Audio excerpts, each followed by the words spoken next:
Capítulo 2. La controversia del aristotelismo. El platonismo, en su fuga hacia la belleza inmaterial, había perdido por el camino la realidad más cercana y tangible. Santo Tomás estaba convencido de que era algo que el cristianismo, la religión que más valora la corporalidad, no podía permitirse. Por este motivo necesitaba del aristotelismo. Santo Tomás estuvo en París, como estudiante, desde 1245 hasta 1248, completando los estudios de filosofía que había comenzado en Nápoles. Lo hizo en la Facultad de Artes, también llamada Facultad de los Filósofos, la más joven, la más numerosa y la que más novedades comenzaba a generar. Ya que los estudios filosóficos estaban dejando de considerarse solo un paso previo, un medio, en el camino hacia la teología. En aquella escuela, dichos estudios comenzaban a adquirir cierta autonomía y un sentido propio. El descubrimiento de las obras de Aristóteles, que llegaban a la capital francesa principalmente desde la Escuela de Traductores de Toledo, contribuía a aumentar la sensación de estar ante una cosmovisión construida al margen del cristianismo y que no requería de éste para interpretar el mundo. La obra de Aristóteles representaba un desafío que ponía en tela de juicio los cimientos de todo lo pensado hasta entonces. Había llegado el momento de cuestionar aquello que durante siglos se había considerado incuestionable.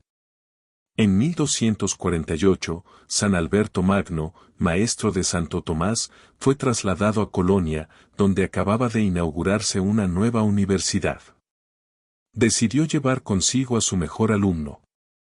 Santo Tomás siguió allí los cursos de su profesor, los cuales tuvieron una influencia decisiva en su formación. San Alberto Magno, de temperamento más enciclopédico que sintético, era un apasionado estudioso de la naturaleza. Se propuso introducir en Occidente el pensamiento filosófico completo de Aristóteles. Nuestra intención es hacer Aristóteles inteligible a los latinos, decía. Aunque era profesor de teología, dedicaba buena parte de su tiempo a observar la naturaleza y a comprenderla en todos sus detalles.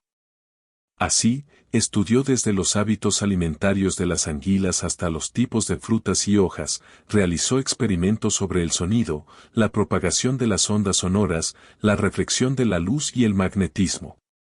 Descubrió la membrana alantoide comparando huevos de aves con los de peces, se interesó por la sexualidad y reproducción de los escorpiones, y llegó a clasificar 5 tipos de jilgueros. 3 de pájaro carpintero y 3 de garzas. Estas investigaciones eran algo inaudito en una cultura que, desde hacía siglos, asumía como pilar fundamental la idea platónica de que la ciencia debía prescindir completamente de lo material y elevarse a lo intangible. El sabio debía abandonar cuanto antes la caverna del mundo sensible. A ningún platónico se le hubiera ocurrido detenerse a observar pacientemente la naturaleza, ni mucho menos estudiar sus anotaciones y vincularlas con las lecciones de teología bíblica.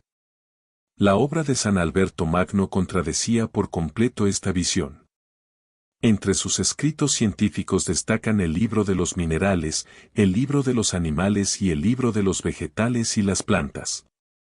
En este último afirmaba: de los vegetales que vamos a tratar, unos los hemos conocido nosotros mismos por experiencia, de los otros tenemos noticia por aquellos que, como hemos comprobado, no dicen fácilmente algo si no lo han constatado mediante la experimentación.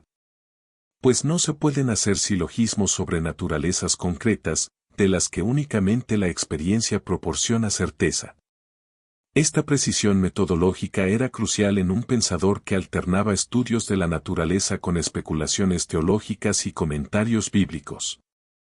San Alberto estaba particularmente interesado en delimitar con claridad y, sobre todo, en distinguir las diferentes metodologías que debían aplicarse en los diversos campos de investigación. En Sobre la generación y la corrupción llegó a afirmar: cuando practico la investigación natural, no me intereso por los milagros.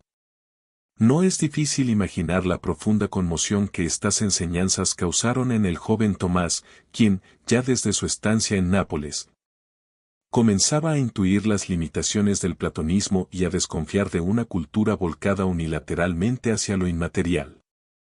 La admiración por la naturaleza no estaba reñida con la teología, más bien, era una exigencia de ésta. El reconocimiento de las maravillas de la creación no hacía sino engrandecer al Creador. Muy significativamente, una de las principales obras teológicas de San Alberto Magno lleva el título de Suma de las Criaturas. Este enfoque sería uno de los sellos característicos del pensamiento de Santo Tomás. El estudio de la naturaleza no solo es un requisito imprescindible para acceder con garantías al estudio de la teología, sino que constituye también un valor en sí mismo. La Universidad de París y la recuperación de Aristóteles.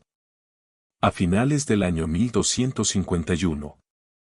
El maestro general de los dominicos consultó a Alberto Magno si conocía a algún joven teólogo con capacidad suficiente para ocupar el puesto de profesor bachiller en teología en la Universidad de París. Aunque a Santo Tomás aún le faltaban 2 años para alcanzar la edad mínima requerida, fue recomendado tan insistentemente por su maestro que acabó siendo elegido para dicho cargo. Inmediatamente partió hacia París, donde debía comenzar su curso en septiembre de 1252. A los 27 años inició su labor docente, primero como bachiller bíblico en la Cátedra de Extranjeros y, tras los 2 años preceptivos, como bachiller sentenciario. En aquella época, el clima intelectual en la Universidad de París era mucho menos apacible que el que Tomás había conocido en Colonia. Huelgas, alborotos y choques entre estudiantes y fuerzas del orden eran frecuentes. Se vivían tiempos de gran agitación. El encuentro con la obra de Aristóteles parecía capaz de socavar los cimientos de una imagen del mundo y del ser humano que llevaba siglos consolidándose. Esta mezcla de inquietud y curiosidad, tan característica del siglo XIII, originaba disputas intensas entre diversas corrientes de pensamiento, casi como una guerra filosófica de todos contra todos. Durante siglos, Europa había desarrollado una filosofía de orientación agustiniana, subordinada a la fe, que ofrecía una visión completa del mundo y respondía a los grandes interrogantes del ser humano. Esta cosmovisión, elaborada y profunda, armonizaba principios revelados con elementos principalmente platónicos, combinados con otros de origen diverso.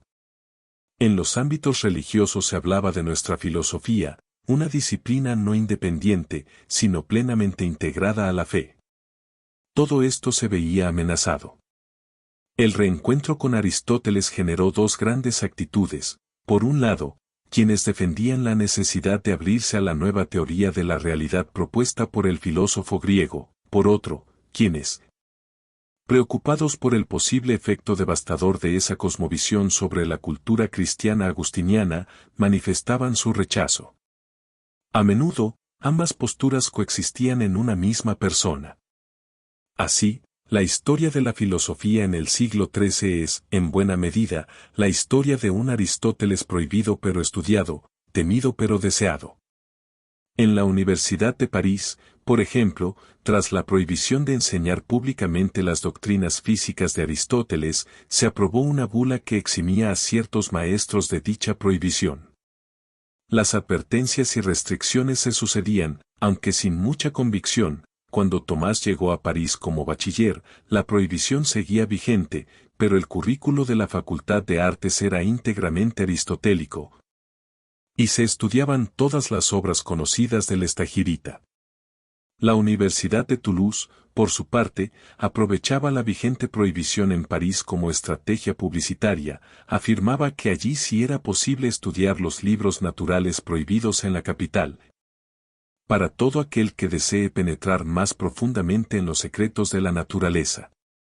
Incluso el entorno más cercano al sumo pontífice vivía esta paradoja. En 1261, cuando Urbano IV llamó a Santo Tomás a su corte en Orvieto, aun con las prohibiciones en pie, el filósofo encontró trabajando allí como traductor al capellán del Papa, Guillermo de Moerbeke.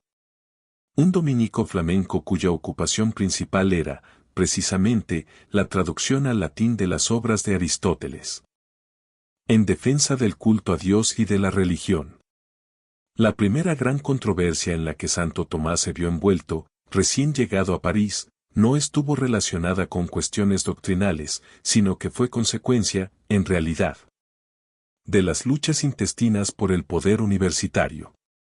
El hecho era que los profesores seculares y seglares se oponían a que los frailes mendicantes se incorporaran, como profesores, a la universidad. El principal promotor de este boicot fue Guillermo de Saint-Amour, profesor secular que escribió un folleto contra las nuevas órdenes religiosas, de título bien significativo, de los peligros de los nuevos tiempos. El librito difamatorio se difundió rápidamente por el barrio latino, donde los sectores favorables a los profesores seculares empezaron a movilizarse ruidosamente a favor de la expulsión de franciscanos y dominicos de la universidad, sucediéndose los altercados. Incluso se produjeron agresiones entre estudiantes favorables y contrarios. Justo en aquel momento llegó Santo Tomás a París.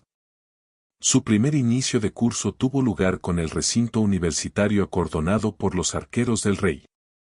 Mientras dictaba su lección inaugural, los manifestantes obstaculizaban la entrada. Santo Tomás no tardó en lanzarse a la refriega, en su misma inceptio, el examen público para su admisión como maestro, respondió de forma poco prudente, dadas las circunstancias, a Guillermo de Saint-Amour.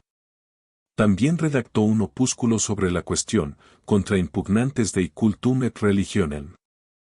Aunque se trata de un libro polémico y apresurado, vale la pena fijarse en dos aspectos de la obra que pueden ser de gran ayuda para comprender la figura y el talante de Santo Tomás. El primero es patente en el propio título de este volumen: contra quienes impugnan el culto a Dios y la religión. Santo Tomás no se limitó únicamente a rebatir los argumentos contrarios, sino que incrustó la defensa del derecho de los frailes mendicantes a la docencia universitaria en un marco mucho más amplio, teniendo en cuenta las implicaciones y las exigencias últimas de tal postura. Él, en el fondo, no estaba polemizando sobre su derecho y el de sus hermanos a ingresar en el claustro de una universidad concreta, sino contra los que impugnan el culto divino y la religión misma. Ello es característico de la manera de pensar, sintética y radical, de Santo Tomás, no quedarse en el detalle de una circunstancia concreta. El segundo aspecto es, quizás, el que mejor define el estilo intelectual de Santo Tomás, estilo que determinará la estructura interna de todas sus grandes obras. El Contra Impugnantes es una obra sorprendente, dadas sus circunstancias personales, estaban intentando expulsarle de la universidad, sería de esperar una respuesta contundente y directa. Pero Santo Tomás, en cambio, lo que hizo, primeramente, fue dejar hablar a su adversario y explicar sus argumentos con una honestidad tal que, en ocasiones, puede llegar a confundir. Los argumentos de los impugnantes parecen más sólidos y convincentes en la explicación de Santo Tomás que en el propio texto de Guillermo de Saint-Amour. De este modo, se suceden páginas completas con los argumentos del adversario relatados de forma impecable y atractiva, como si fueran los propios, sin indicar alguna eventual debilidad, ni tan siquiera enfatizarlos levemente, para mostrar sus carencias o ridiculizar algún aspecto. En lugar de callar los argumentos del contrario, los puso de relieve con toda su fuerza. Es indudable que quien recibe un regalo se hace, de alguna manera, dependiente de quien se lo da. Pero los religiosos están llamados a la libertad de espíritu y, por ello, no pueden establecer ninguna dependencia de lo temporal. Por ello, vivir de limosnas les haría traicionar su misma esencia. Otros argumentos: quien vive de la mesa de otro acaba por convertirse en un adulador. Los religiosos buscan la perfección evangélica, pero según el Evangelio, es más perfecto dar limosna que recibirla y, por tanto, sería mejor que los religiosos trabajaran y poseyeran alguna riqueza, para así ser ellos quienes diesen limosna en lugar de recibirla. Recibir dinero de alguien puede dar lugar a malas interpretaciones. El mismo Pablo se negó a recibir dinero o a ser mantenido por los corintios, para evitar así la suspicacia de sus adversarios. La caridad es una de las virtudes teologales, por ello es preferible ejercerla a recibirla. La cuestión como método. La respuesta de Santo Tomás se construyó en diálogo con todos estos argumentos, pensándolos y respondiendo a ellos. Es la formulación temprana de la que será la forma expositiva de todas sus grandes obras, reflejo de su actividad docente en la universidad. A la verdad se llega a partir del diálogo, de la consideración seria de las opiniones ajenas, del pensar las distintas soluciones propuestas al problema tratado. No es casualidad que Santo Tomás dividiera sus obras en cuestiones. Cuestión significa pregunta. Planteó siempre los temas de manera interrogativa. De lo que se trataba, en cada cuestión, era de resolver un problema. Basta con un rápido vistazo al índice de cualquiera de sus obras para darse cuenta de que son una recopilación ordenada de problemas a resolver. La estructura interna de cada cuestión era la siguiente: tras formular el problema en forma de pregunta, explicaba las dificultades, es decir, las opiniones contrarias. Brevemente pero destacando su importancia y sus puntos fuertes, tras ello, hacía una exposición de su respuesta al problema. Una vez había planteado la pregunta y analizado seriamente las diferentes alternativas, explicaba la suya. La cuestión finalizaba con las respuestas, una por una, a las dificultades iniciales. En contra impugnantes, la respuesta de Santo Tomás se articulaba en torno a la caridad, el deber de predicar y de enseñar, es decir, de transmitir la verdad y ayudar a los otros a conocerla, forma parte de la caridad. El hecho de no compartir lo que uno sabe con los demás y abandonarlos a la ignorancia sería una falta de caridad. Por ello, puesto que las órdenes religiosas deben ser caritativas, es lícito que una orden se dedique a la predicación y a la enseñanza. A lo cual Santo Tomás, consciente de la novedad de su propuesta, añade una frase significativa: no hay ninguna obra de caridad que no pueda ser objeto de una orden religiosa, incluso si no ha sido realizada hasta el presente. Para Santo Tomás, por encima del valor de la tradición estaba el de la razón. Averroístas y antiaverroístas. Solventados los problemas académicos, Santo Tomás se ocupó de la controversia doctrinal del momento, representada, tal y como ya se ha apuntado, por las disputas que había suscitado la llegada a París de la obra aristotélica. Para ello tuvo que hacer frente tanto a los defensores del filósofo griego, agrupados bajo el averroísmo, como a sus detractores, los antiaverroístas. Siger de Brabante, 1240 al 1280, fue el más influyente de los profesores de París que tomaron partido por el aristotelismo, tal como les llegó en su versión islámica. Fue el movimiento conocido como averroísmo latino. Deslumbrados tanto por el rigor lógico como por la amplitud de miras de la concepción racional del filósofo andalusí Averroes, 1126 al 1198, que ellos creían que era de Aristóteles. Los seguidores de esta corriente fueron descubriendo discrepancias entre esta y el dogma cristiano. Se abría, así, la posibilidad de poner en duda la concordancia entre la fe y la razón. La discrepancia más importante era la afirmación de la existencia de una inteligencia espiritual, única para toda la especie humana, inmortal y sabia. Tanto el conocimiento como la inmortalidad y la libertad pertenecían a este entendimiento único, pero no a los hombres concretos.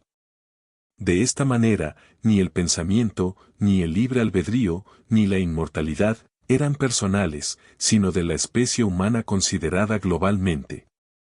Otro punto de discrepancia importante era la creencia en la eternidad de la materia. Siger de Brabante defendía que la materia no había sido creada por Dios, sino que existía desde siempre. Dios existía, pero no era creador.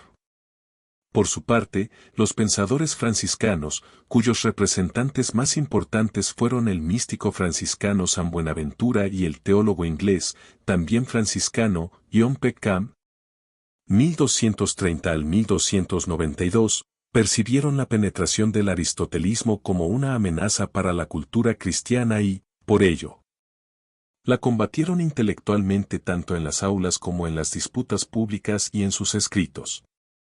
El problema principal fue suscitado por la teología, Algunas de las doctrinas básicas del aristotelismo averroísta no eran asumibles desde el punto de vista teológico. Pero se trataba de problemas filosóficos y fueron tratados filosóficamente.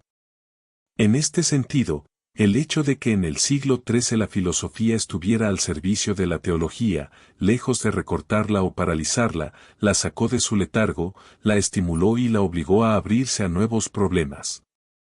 San Buenaventura no llegó a considerar nunca a Aristóteles como un pensador que valiera la pena estudiar, pues opinaba que el filósofo griego desconocía la verdad más importante, la creación del mundo. Convencido de que alguien que desconoce la verdad fundamental nada podía enseñarle, se esforzó en continuar profundizando en el pensamiento de San Agustín, en el que era posible hallar respuestas a las inquietudes del momento. Vale la pena destacar dos grandes temas del franciscanismo en su polémica con los aristotélicos. El primero está centrado en el conocimiento y sus límites o, más exactamente, el misterio de cómo el ser humano puede acceder a conocimientos que, aparentemente, superan en mucho sus posibilidades. Frente a la explicación averroísta, basada en la existencia de un único entendimiento del que todos los humanos participan, los franciscanos intentaron aproximarse al misterio de cómo Dios ilumina cada inteligencia humana personal para permitir que se eleve muy por encima de sus capacidades. El segundo tema era el problema de la libertad creada, es decir, del obrar humano. Frente al matiz determinista del aristotelismo árabe, los franciscanos defendieron, para salvaguardar el libre albedrío, la primacía de la voluntad. Si el ser humano no gozase de un margen de libertad, aunque fuese pequeño, no sería responsable de sus actos y, por ello, no podría achacársele ni culpa por sus malas acciones ni mérito por las buenas. La ética, entonces, no tendría ningún sentido. La síntesis de Santo Tomás. El franciscano John Peckham, profesor en las universidades de París y Oxford que acabó por enfrentarse a Santo Tomás en una célebre disputa pública ante estudiantes y profesores de todas las facultades, reprobaba el interés excesivo de Santo Tomás por la naturaleza, cosa que, en su opinión, le apartaba del auténtico cometido del teólogo. Desaprobaba, por ejemplo, que Santo Tomás dedicara mucha parte de su tiempo a comentar las obras de Aristóteles, un autor pagano que desconocía el concepto de creación. El estudio de la naturaleza estaba bien, opinaba, pero siempre en función de una eventual utilidad para la teología. No desapruebo en absoluto el estudio de la filosofía y de las ciencias, en tanto en cuanto sirvan al misterio teológico. A lo cual Santo Tomás respondió que el estudio de la filosofía y de las ciencias naturales era importante no solo porque ayudaba al teólogo a evitar posibles errores de base, sino también porque ambas materias, en sí mismas, valían la pena. El teólogo se había aproximado al mundo, tradicionalmente, para descubrir en él el rastro divino. La naturaleza le interesaba en cuanto símbolo de la grandeza divina.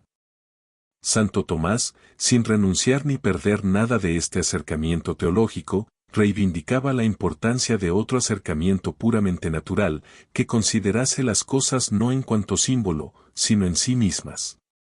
En la Suma contra Gentiles lo expresaba así.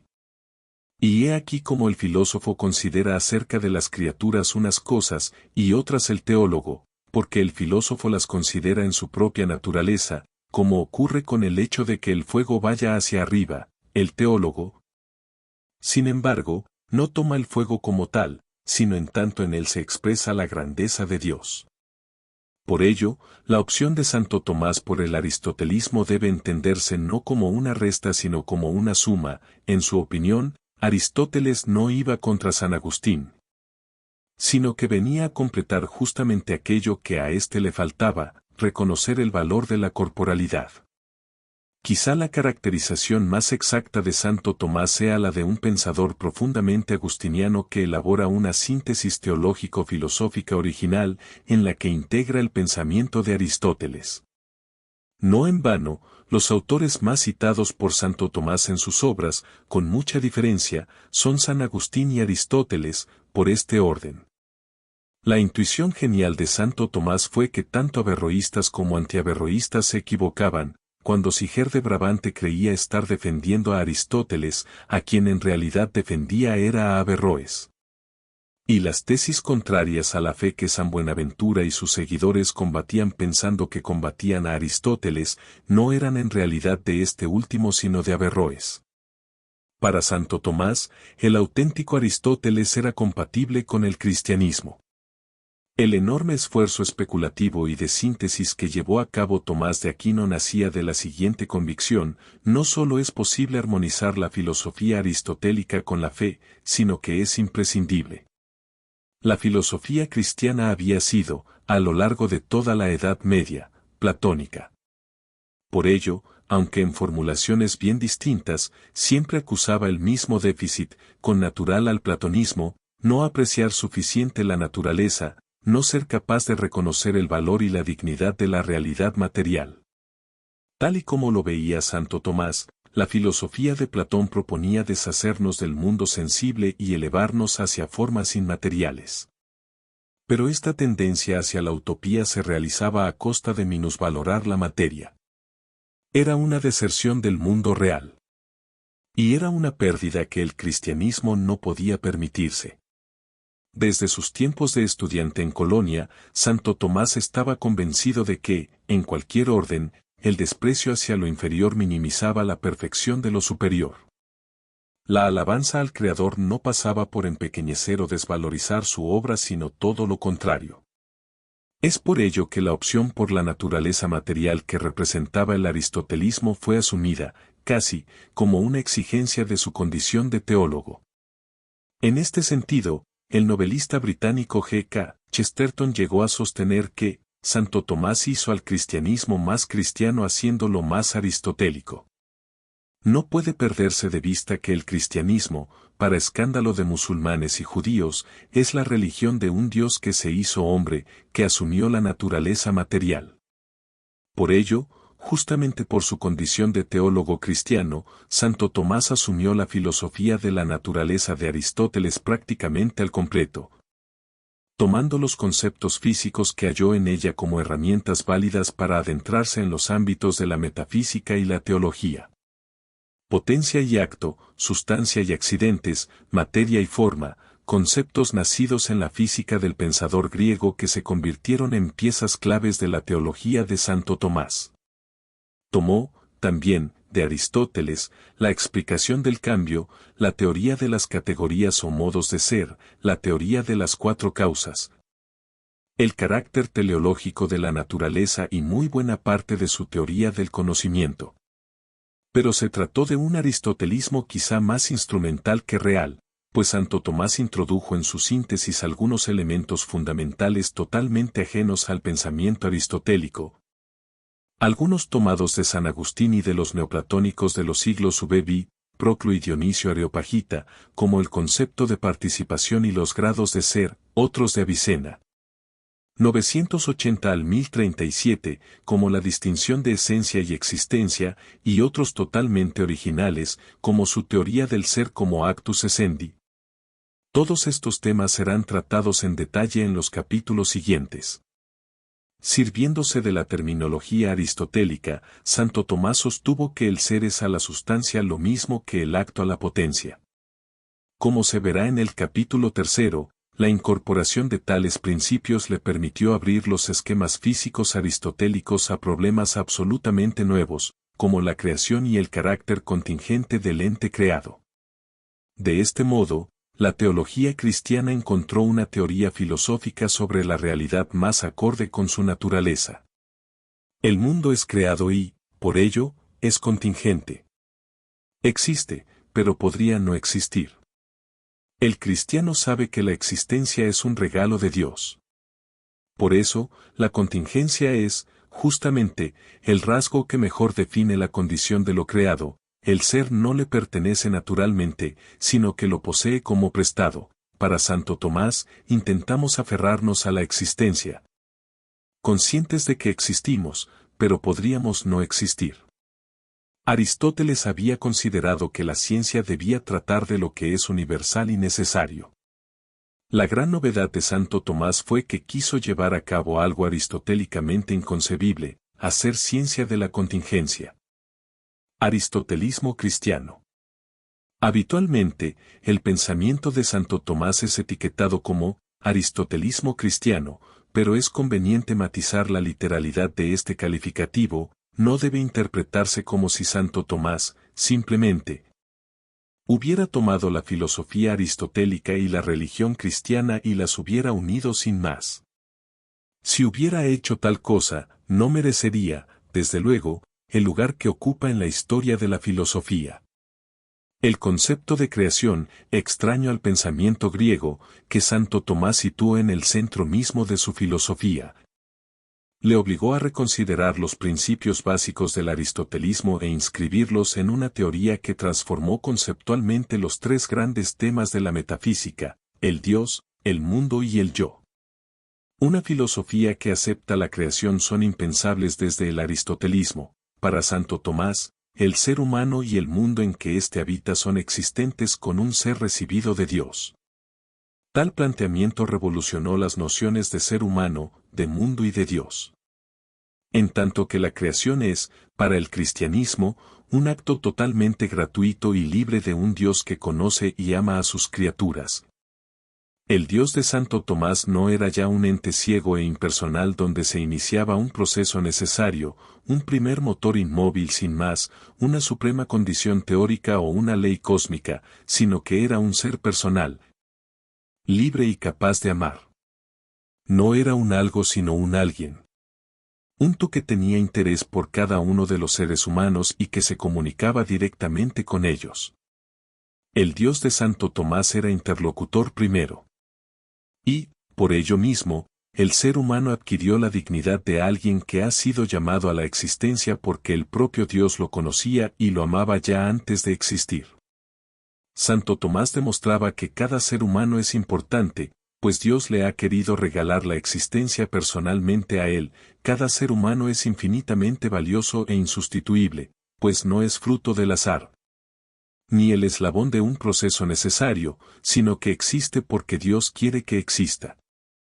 El planteamiento de Santo Tomás implicaba, también, un nuevo concepto de mundo, asumiendo por completo la filosofía de la naturaleza de Aristóteles. Santo Tomás, sin embargo, modificó totalmente su sentido al incorporar las nociones de contingencia, de dependencia y de participación.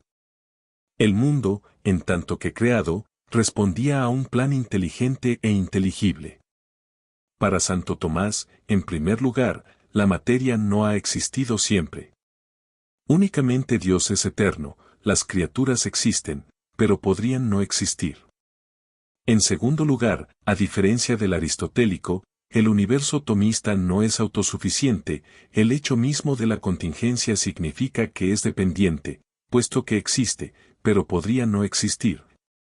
La razón de su existencia no puede hallarse en el mundo mismo, sino que debe recibirla de fuera. De la contingencia se sigue la dependencia. Y, en tercer lugar, de la dependencia se sigue la participación. El ser, para las criaturas, es recibido. Las criaturas poseen el ser, pero no se identifican con él, participan del ser, como del resto de perfecciones, en la medida de su esencia. En definitiva, para Santo Tomás, el mundo narraba la existencia y la perfección de Dios, era la manifestación visible de perfecciones invisibles.